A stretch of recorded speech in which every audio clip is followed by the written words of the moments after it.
Yes, ku Progen Media gwe najo sinzira okubanga uwekumide ku mukutu tugamba mwatu webale kubanga o subscribinga nonyigana akakade okusobola okubanga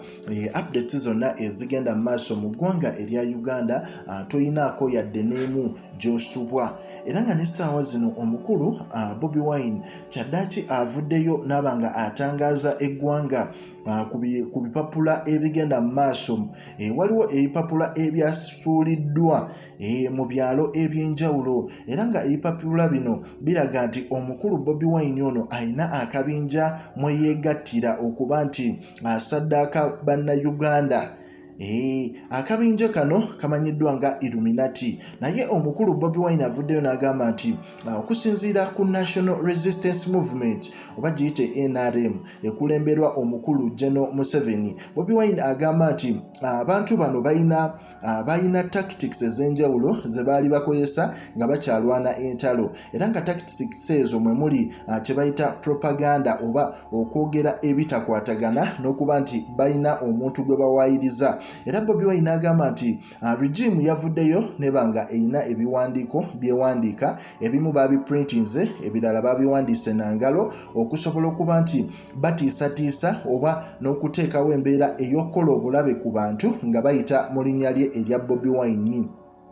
N'agamba nti obukodyo buno NRM ezze bukozesa ebbanga ddene era n'emabegakaawo baali babikozesa nnyo era kyova olaba nti bannayuganda ab'omulembe guno baatuuka ne babitegeera ne balabira ddala nga nekkonyi gwe bagamba nti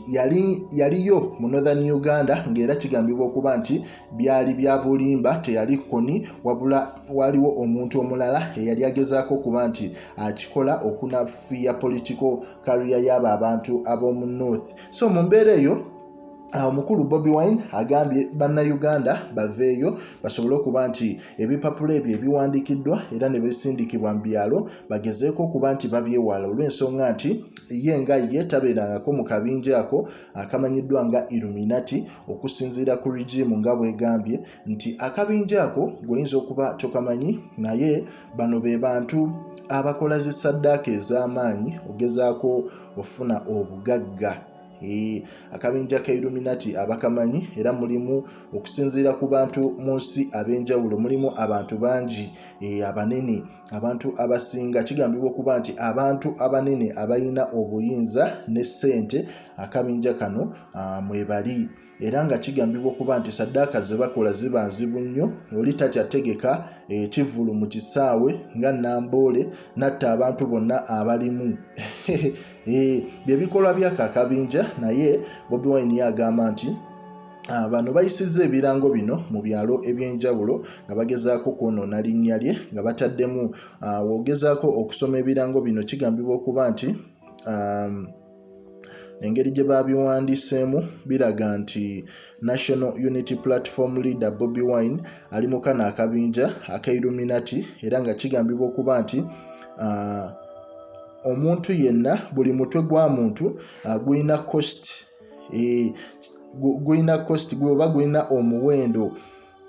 omuwendo waaba agusaddaase. Kati wulira, we the Illuminati group led by Robert Ssentamu Kyagulanyi aka Bobi Wine have been sent for 150 heads of people of any ages in this sub-county. So wawuliza ebintu bino kigambibwa okuba nti bavuddeyo ne bagamba nti abantu ba illuminati ng'era bakulemberwa Bobi Wine bagenda batumiddwa emitwe 150 egy'abantu nga tebasosodde mu myaka naye bo babatumye emitwe 150 okusinziira mu ekyo ekifo kye bali oba eyo sub-county gye balimu bwe bakasuka ekipapula kino baba batumye emitwe egisukka mu 150 era nga kigambibwa okuba nti bakafunako emitwe 4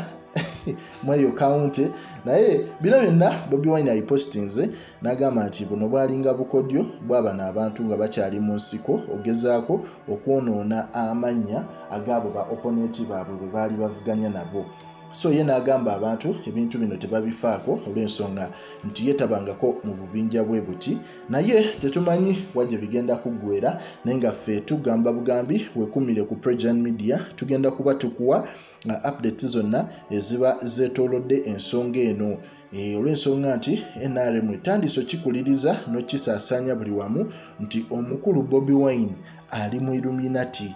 oba mwaka akabinja ak'abantu abanywi b'omusaayi. Era nga mukana akabinja mulimu abayimbi bangi abanene ab'amaanyi, mulimu